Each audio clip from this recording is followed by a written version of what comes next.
We are what we repeatedly do. Excellence, therefore, is not an act, but a habit. Meaning excellence isn't some one-time thing I do. I'm either a person of excellence or I'm not. Excellence is a habit. It's what's coming out of me without even me thinking about it. What do you do when you don't know what to do? You do your habits. Happy habits are as addicting as bad habits, but they're a whole lot more rewarding.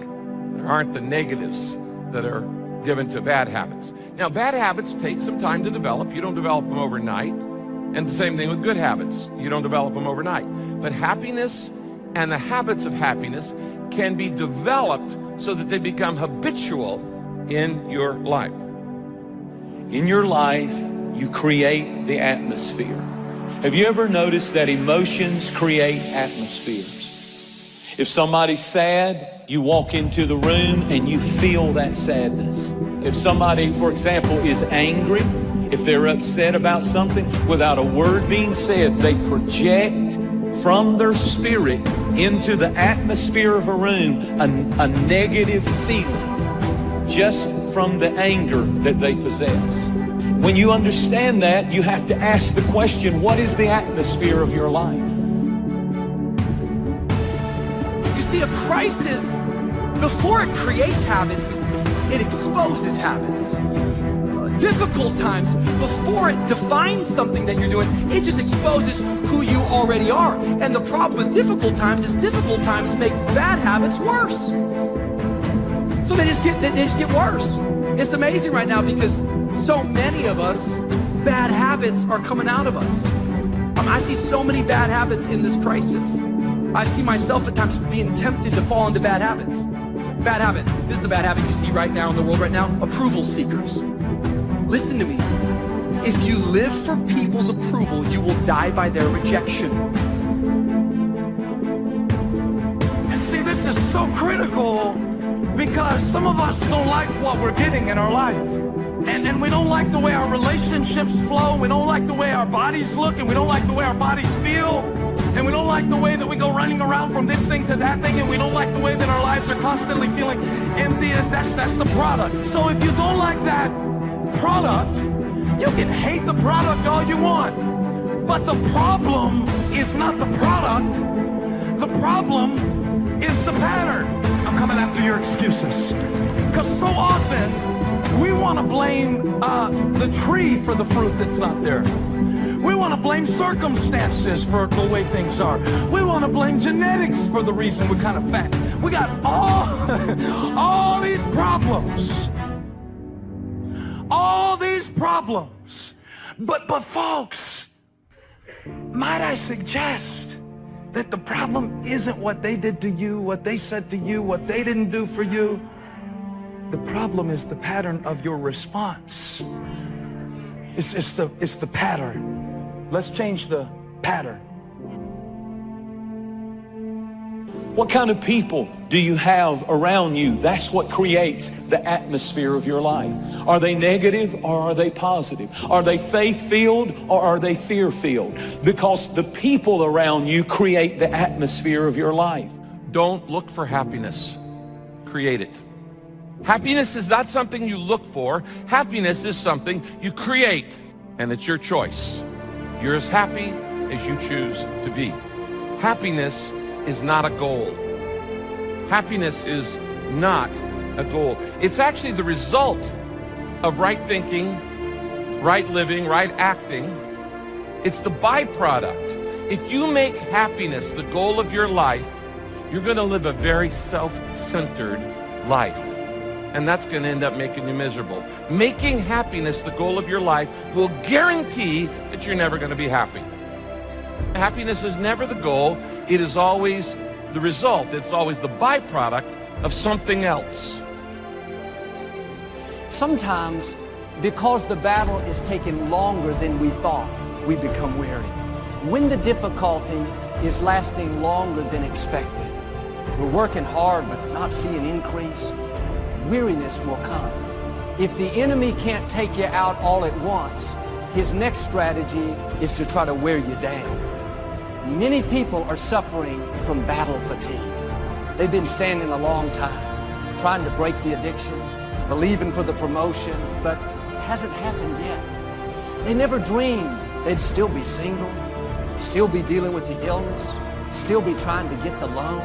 Now they're tired. Don't get weary in well-doing. That means you're doing the right thing, but not seeing right results. Does it seem like it's making a difference? Let me encourage you, your time is coming. Your due season is on the way. Don't let time talk you out of it. Don't let discouragement cause you to give up. Don't let negative thoughts convince you to settle where you are. My habits create my happiness. Happiness is a choice. We shape our habits and then they shape us. And we're going to look at this in detail in this new series, how we shape our habits and then our habits shape us. And you can create the habits of happiness in your life. Happiness based on happenings is temporary, but happiness built on habits is long-lasting. I go to Disneyland, I'm happy. I come out, realize how much money I spent, I'm not happy. I have the happiness of going to see a movie, everybody's telling me it's great, it's not so great, I come out not happy, disappointed. Anything where you base your happiness on a happening, on a circumstance, on an occasion, as soon as the occasion's over, you lose your happiness. So you don't want that. Happiness based on happenings is short-term, it's temporary. Happiness based on habits is long-term. The key to enduring is found in what you do daily. So I suppose the simple question today is, what are you doing daily? Because whatever you do daily determines who you become permanently. That's just a word for you. You've got to understand that. We have to understand that every single day, our routine is defining the person I am becoming. If you don't like what you're getting today, then you're gonna have to do something different tomorrow than what you did today.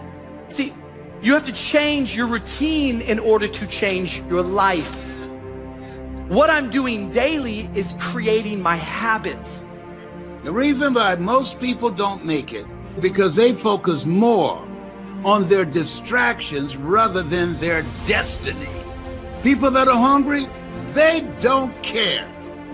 They're focused on what they need to do to be here. They're going to keep social distancing from not only the virus and people and social situations. They're going to limit themselves, leaving the house, leaving only when it's necessary, and social distancing from negative, toxic energy, unproductive people. You want to make it now, you want to get around the right people virtually.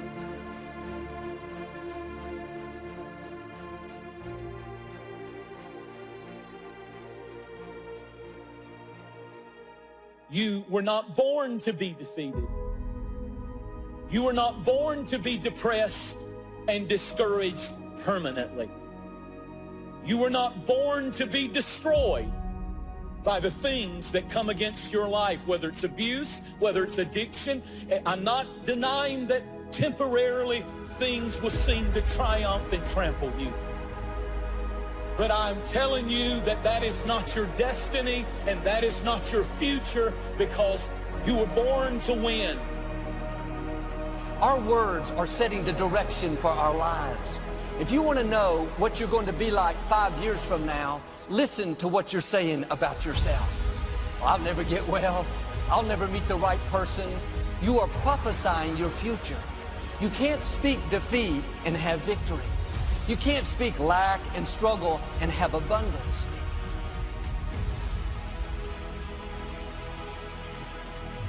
You can win without people. You can win without provision. You can even win without direction. But you cannot win without willpower. You need some willpower in your life. You need to get your will back. You need your drive back. You need your want to back. You need your I'm gonna do it come hell or high water. I can't be stopped because my purpose is serious. Get your will back. Everybody shout, I will cross over. I will get over that memory. I will see a victory. I will be significant. I will. you will eat the fruit of your words. Pay attention to what you're saying about yourself, your family, your finances, your health. You're going to become what you're continually saying. That's why it's so important to get in a habit of speaking victory over your life. There's always more inside of you than you know. You're stronger than you think that you are. And the struggle of today is producing the strength I need tomorrow.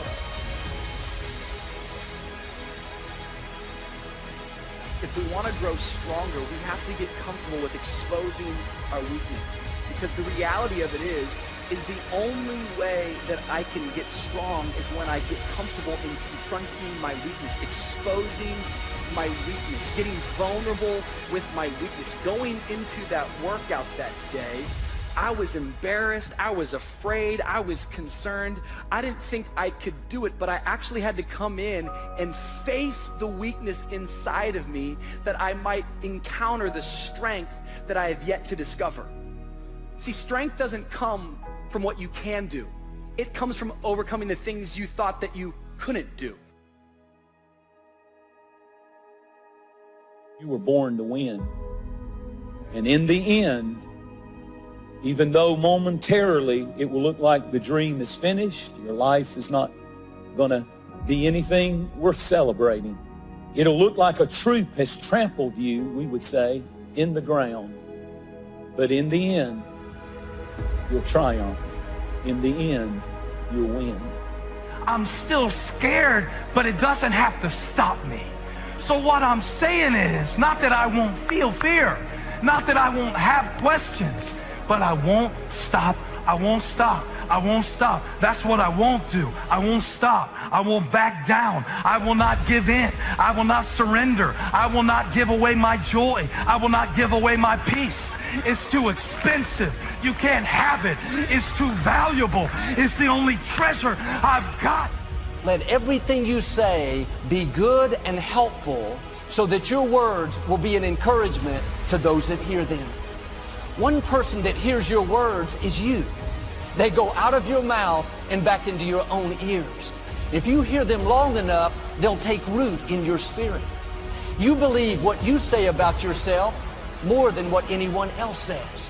And there's nothing more powerful than you speaking victory over your own life. Yes, you're going to face a lot of setbacks and a lot of hits, and I'm just telling you the truth.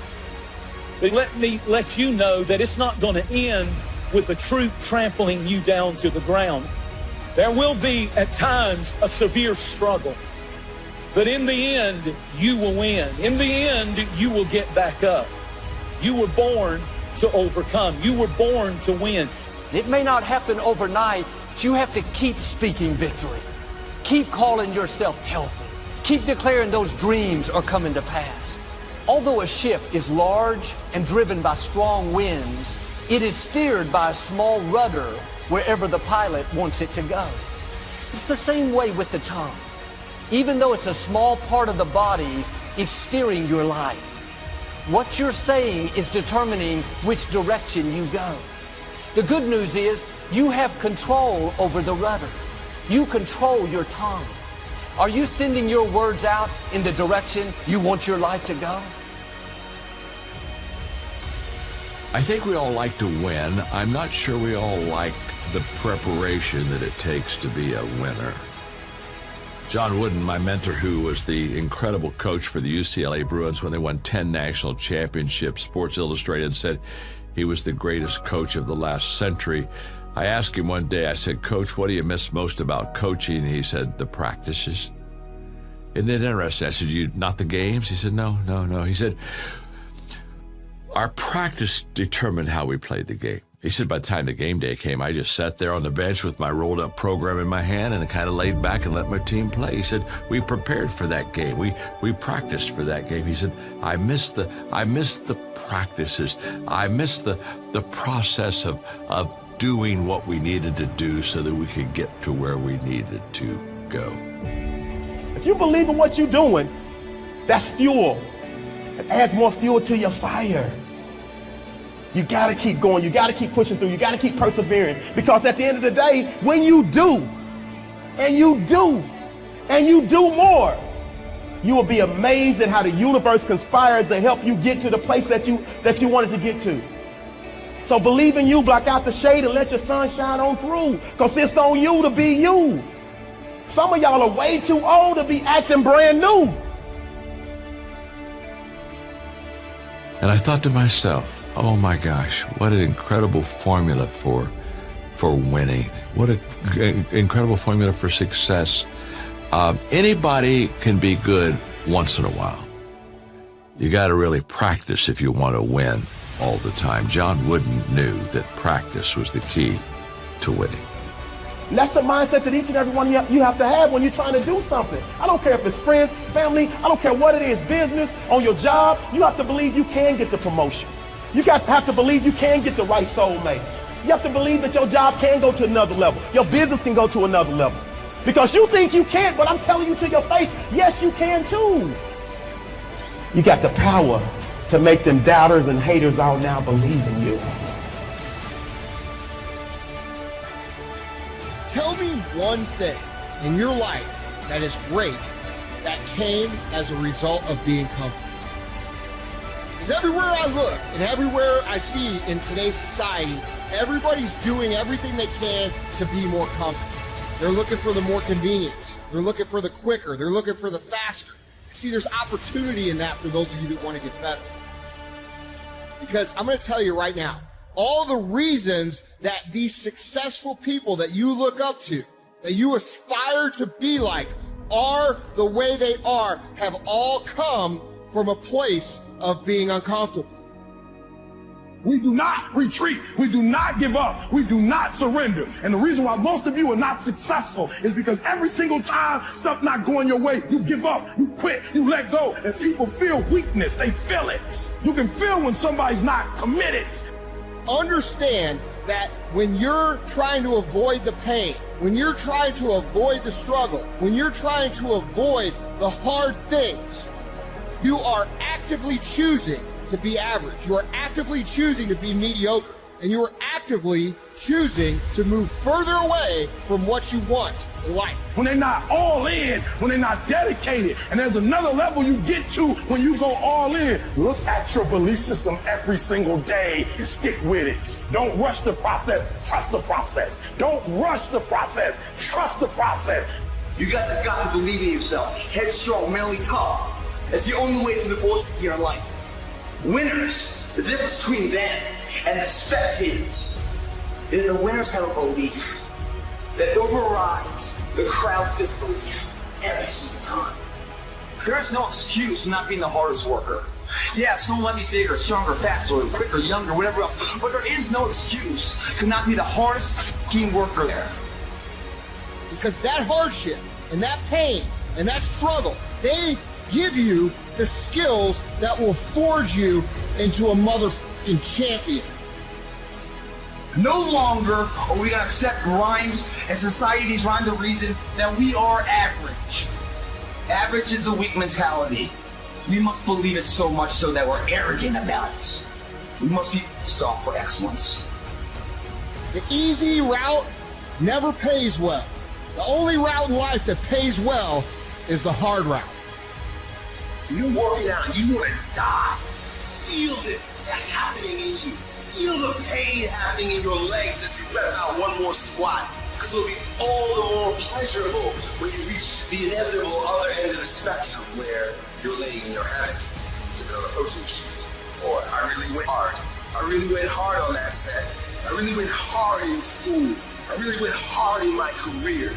I really went hard in life. Go hard!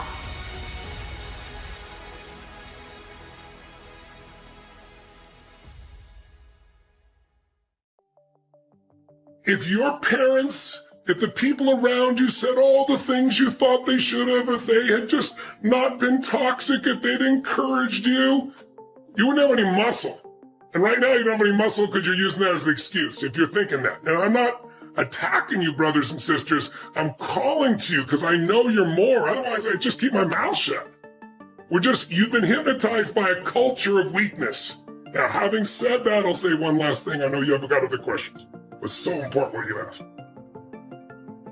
Yes, There are people that you don't want to hang out with that will not serve you. But then move on. Don't sit there and talk about it constantly. Don't waste your time. And you say, but what if it's family, Tony? Mine was family too. And you learn to grow. You go, they're in my life. If someone can get your goat, if someone can piss you off, if someone can make you feel less than, that's God coming to you saying, grow.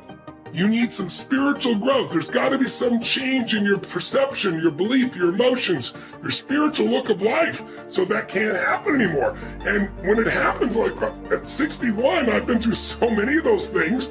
And I like to do things in mass. I took on big challenges, so I'd have to grow more. But then life throws them at you too. When they come, you just go, okay, it's going to have me until I grow. What needs a shift in me so that it no longer has an impact? But you know, Jim Rohn used to say, my original teacher, he used to say, Tony, what happens if I've got a cup of coffee here? And he'd say, what if your worst enemy drops sugar in your coffee? What's going to happen? And I go, well, you'd have sweet coffee. And he goes, what if your best friend, your mother, your father, your brother, your sister, your loved one drops one drop of strychnine? I said, you'd be dead. He goes, that's right. Life is both sugar and strychnine, so watch your coffee. His whole thing was stand guard at the door of your brain. But some people take that and go, oh my God, you can kill me. It was a metaphor. These people are not so toxic. They're toxic because you give them energy. So if your mom's crazy and constantly criticizing you and it drives you nuts, just go, that's my mom. That's her way of showing love. And I find a new perspective. And no matter what she does, just stay in a beautiful state and love on her and think, boy, think of all that she cares and feels for, all that she's frustrated in life, or all that she's going through that's made her this way. And think, I don't have to go through this. I can love her. It's like your growth is the only limit to your happiness. If you're not happy, you're not growing in some area. And usually it's a place where you're blaming, you're pointing the finger. I don't care if it's government. Don't get me wrong. People can be unfair, unjust. That's for sure happens. But you can't control that. You can't make it not happen. What you have to do is become stronger than any of it so you're free. Freedom comes from growth. Freedom does not come from control. Because control is an illusion. You can't control everybody. No matter how hard you try, you can't control what they think or feel. And not everybody's going to be fair and just. And you, my dear friends, and I have not always been fair and just. Whether we admit it or not, it's just the nature of being, a human being. But we can make the largest pattern fair and just and loving and powerful and serving and growing until it becomes the dominant thing inside you. And then you experience life as being great, not you're great. Life's great because you're living a great path. My great fear around the world is so many people here are not playing for themselves. They're playing for their parents. They're playing for their friends. The things they buy, the things they start, the way they live are predicated on other people's opinions, not themselves. And so I'm not coming here to start with a buzzkill, but I also do not want to be delusional to the reality of the situation. Everybody now is pandering to venture capital or to raising capital, not to actually building a business. Every day. Thank you. It's important. And thank you so much for jumping on that. It's important because let me tell you why in 2006, 7, 8, 9, I was taking all of my money and investing in Tumblr and Facebook and Twitter and Uber and all these things that I did very well with, and why over the last 4 years I've invested very little, very carefully, because there's a disconnect right now and there's illusions of the reality. If you stand here or sit here today and there is nothing that you could think about other than building a business, because the process of building a business is your happiness, not what a successful business allows you to buy, well, then you're a purebred entrepreneur. Somebody asked me today in an interview, what do I do with my downtime? I told them that I start other businesses. It's all I know. It's who I am. It's the same way when I see a teacher or an artist or anybody, when I can see through their soul that they were meant to cook or paint or build or whatever it may be, I get such happiness. It's the same reason that people that I went to school with who make $53,000 a year, but I know they're so happy because it's what they want. Most people are anticipating the day they'll be happy. Oh, if I do this, that, and the other thing. It's a horrible habit. Horrible. Focus on, are you momentary happiness? Now, there's two types of happiness. This is a long conversation. You don't only want momentary happiness. You sometimes have to postpone present pleasure as an investor to get something back later. I understand that. But there's also the other end of the spectrum that if you're not liking most of your life, make some big changes. If you like most of your life, but there's a few little things, then you make little changes. People always ask me, how do you know? Simple. If everything's fucked, then you have to make huge changes. Usually. There's exceptions. If everything's pretty good, just one thing gets on your nerves, you probably just got to change one, maybe two things.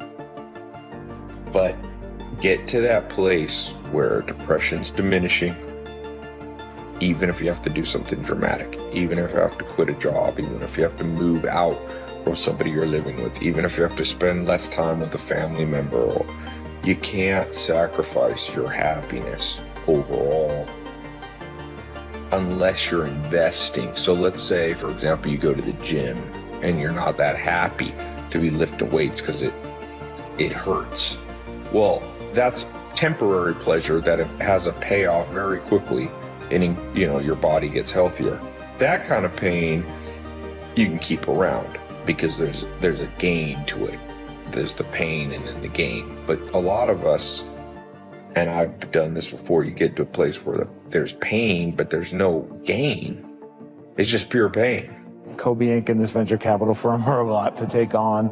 Other things. It seems like kind of each of your vehicles maybe has a specific purpose. Are there other areas and things that you're looking at and want to pursue? Well, no, it's pacing, right? Because there's certain things that we want to get to, but we have to pace those out because we have to have absolute focus on a few of those things, right? The Brian Steibel Fund and the stories that we are creating, right? I mean, those are our two lenses right now. There are other things that are going to come, but that's way down the road. We have to have a very, very sharp lens because we can do so many things. I mean, that's the hardest part. Right. When we first started, you have so many people coming from different angles and different points of view, and you can do this, you can do that, and a lot of them are very lucrative offers. They're small window opportunities, and the hardest part's been pushing those to the side and going for things that have a much, much longer tail, which is risky, but what are you gonna do? I think that's the best way to go about it. When you look inside your brain, inside your skull, and you see a brain, that's also just a data structure that you're creating. Neurons are just data structures. They don't exist, and this is the weird stuff. I don't have a brain when no one looks, and some of my colleagues would say, yeah, I agree with that. You don't have a brain. But the point of this is that we create any physical object that we see in the moment that we see it. And so neurons don't exist when they're not perceived. Therefore, neurons could not be the source of our conscious experiences. In fact, space-time itself is just your data structure. So the idea that space-time exists and has existed for 14 billion years as a pre-existing stage in which the drama of life plays out is also deeply wrong. Space-time itself is just a data structure that we create. So what is reality? It's a long answer to your question, but the answer is I don't know, but I'm trying to come up with a reality that would allow me to solve this hard problem of consciousness. So if the brain is just a symbol that we create when we look, and I'm trying to understand how consciousness is related to it, if I start with a theory in which consciousness is fundamental, and I have to do it scientifically, say, what do I mean precisely by consciousness with mathematical precision? And I have this theory that I call conscious agents, in which conscious agents interact. It's like the proposal is that reality is a vast social network. It's like a Twitterverse or Facebook. It's a big social network of conscious agents. That's the reality. They're not in space and time. They're just consciousnesses interacting with each other. As they interact, they are passing experiences back and forth. And it's an infinite Twitterverse, an infinite set of consciousnesses out there in this big social universe, social network universe. And any single conscious agent in that network would be overwhelmed trying to understand all of it. Like if you were trying to understand Twitter, there's tens of millions, hundreds of millions of users, billions of tweets. How are you going to try to understand what's going on in the Twitterverse? Well, you can't.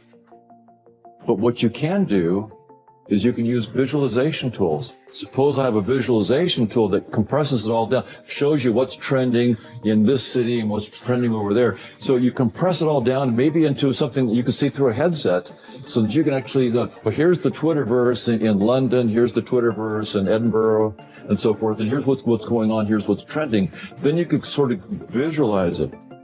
That's what evolution did for us. The reality is this big, vast social network of interacting conscious agents. Each individual agent would be overwhelmed because it's infinite social network. And so what we call the physical world just is our visualization tool. That's what we have. So we've mistaken. So this is all a big visualization tool. Space-time and physical objects are the way we visualize our interaction with this vast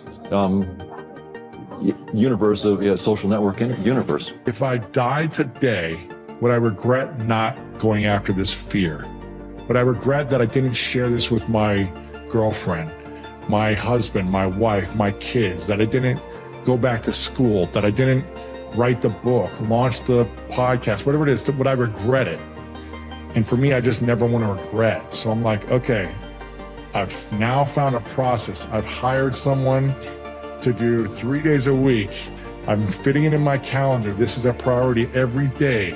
And it sucks right now because I feel like I'm not learning I can't speak still, but it's like, it's going to take years. And I just need to trust the process and appreciate all the little wins.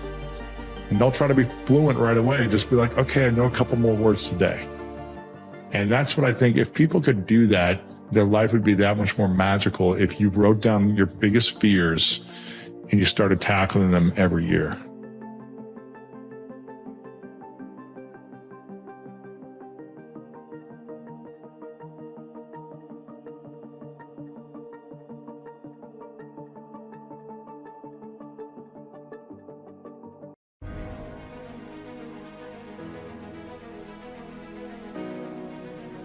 Tell me one thing in your life that is great that came as a result of being comfortable. Because everywhere I look and everywhere I see in today's society, everybody's doing everything they can to be more comfortable. They're looking for the more convenience. They're looking for the quicker. They're looking for the faster. See, there's opportunity in that for those of you that want to get better. Because I'm going to tell you right now, all the reasons that these successful people that you look up to, that you aspire to be like, are the way they are, have all come from a place of being uncomfortable. Understand that when you're trying to avoid the pain, when you're trying to avoid the struggle, when you're trying to avoid the hard things, you are actively choosing to be average. You are actively choosing to be mediocre. And you are actively choosing to move further away from what you want in life. Because that hardship and that pain and that struggle, they give you the skills that will forge you into a motherfucking champion. It's not about circumstance. It's not about luck. We all get the good and the bad. We all get the challenging events that arrive in our life. That's a normal part of being human. I'm talking about what you choose to do with those circumstances. There's people in here far superior than me, but there's no one in here that's gonna work harder than me. We get up at 5:30 in the morning, it's pitching rain outside. Our competition's sleeping. I love that. If you were waiting for the economy to change, if you're waiting for your paycheck to change, waiting for your relationship to change, waiting for something to change, nothing will change. If you want change, you must change. I will not be outworked, period. Where I excel is ridiculous, sickening work ethic. While the other guy's sleeping, I'm working. While the other guy's eating, I'm working. Talent you have naturally. Positive daily habits, locked in. Working on myself daily, locked in. Reading more, learning more, committing to be better every day. Lock it in. Skill is only developed by hours and hours and hours of beating on your craft. The commodity, the majority of people who aren't achieving the things that they want is strictly based on hustle. It's strictly based on being outworked. It's strictly based on missing crucial opportunities. When you change, everything will change for you. If you want better, you must be better. And when you get better, your life will get better. You might outwork me for 30 days or 60 days or 90 days, but you ain't gonna beat me over a year. You can't outwork me over 2 years. I'm gonna get you eventually. I'm a dripping damn faucet. I just keep coming at you. I'm too damn tough to give up. Most people half-ass half their life all the time. I knew they were gonna get tired. They were gonna get down. They quit improving themselves. They start sleeping in. I'm not gonna do that stuff. I'm gonna get up early. I'm gonna keep getting wide. I'm gonna stay relentless. You must work on yourself more than you work on anything else. You must add more value to others than anyone else does. One of the great lessons of life is that nothing will change unless you change. Nothing will get better unless you get better. Take a step back and look at your life closely. What can you improve? Be honest with yourself. In every area of your life, what can you improve? If you're being honest, there will be many areas you can improve. If not, you're either not human or you're lying to yourself. If you think that you're gonna go and accomplish something really special and be the best in anything in the world, and you think you can do it without working, you make a big mistake. Because no matter what I did, if it was in bodybuilding or in acting or if it was in I will receive better because I will be better. I will get change because I will change. bodybuilding, it always took a lot of luck.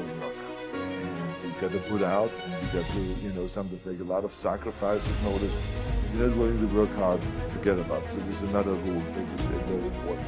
Have the courage to live the life you want to live, regardless of what anyone else thinks. Nothing will change unless you change. Nothing will get better unless you get better. It's all about you. Work like hell. I mean, you just have to put in, 80 to 100 hour weeks every week. Yes, I get up at crazy hours, whether it's 3 o'clock in the morning, by the way. When we were talking in London, I was getting up at 3 because I had to be on set by 7. If you're like most, you'll take the easy path. You won't take action. You won't decide right now to make a change. You won't take action right now on changing your life. But you're not like the rest. So whatever time my call time is, so my call time is at 7, then you back your clock up 4 hours, and then that's when I get up and train twice. I'll do cardio in and practice, and then I'll go hit the weights. Clanging and banging, we call it. Commit to work on improving those areas. Remove everything unimportant in your life that could get you sidetracked from your goals and purpose. Anything that takes you further away from the life you want. The only thing that I see that is distinctly different about me is I'm not afraid to die on a treadmill. I will run. You will not be outworked. I will not be outworked. What's stopping you? Are you too tired? Didn't get enough sleep? Don't have enough energy? Don't have enough time? Is that what's stopping you right now? Don't have enough money? Is that the thing? Or is the thing that's stopping you, you? Eliminate. It might be TV. It might be people in your life. It might be unhealthy habits. You know what it is. Look within. Be honest with yourself. This is your life we are talking about. Nothing is more important. Be honest with yourself. Be strong. Excuses sound best to the person that's making them up. Stop feeling sorry for yourself. Get off the pity potty. Telling everybody your sad and sob stories, trying to get people to show up to your pity potties and your pity parades. If you ever see me in a Rolls Royce, a 6 or 7 star hotel, living my life to the fullest, don't get jealous of me, because I worked my ass off to get it. Nobody handed me nothing. You wouldn't be listening to this if you were. Decide right now. This is it. I will take action right now. The second this ends, I'm going to set up my life to win. All things that take me further away from the life I want, out. Wake your ass up. Awaken the beast inside. It's game on. It's go season. It's time for you to take advantage of the access and the resources that you have in your country and your community. You got a problem with your life. You got a problem with your environment. Do something about it. If you want it, go get it. The road to success is hard, but it isn't impossible unless you quit. Stick it out. Suffer through. Show your character, and one day they might speak of you. You, the winner. You, the champion. The one who didn't quit. The one who fought back. Fought with heart, with courage. Recognize the excuses are not valid.